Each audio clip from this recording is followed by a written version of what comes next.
Yun oh, lalaki oh. Ayan.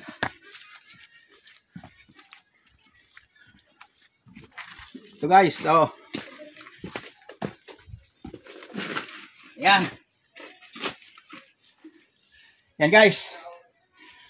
Yan ang mga harvest ko ngayon. Yan. Kasama na itong puso. Ayan. Yan guys. Pagmasdan nyo ang pagpapala ng kalikasan.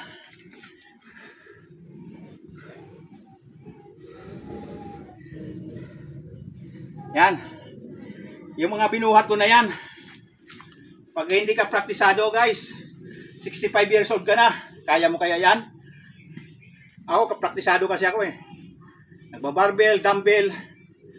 Kaya, ang lakas ko, nasa 25 years old. Yan ang ano, ang himala ng kalikasang yaman.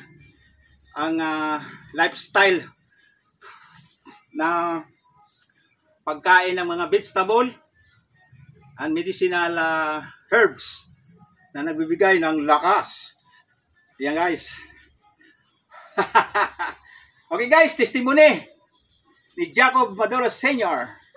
65 years old, senior citizen, but junior citizen ang lakas.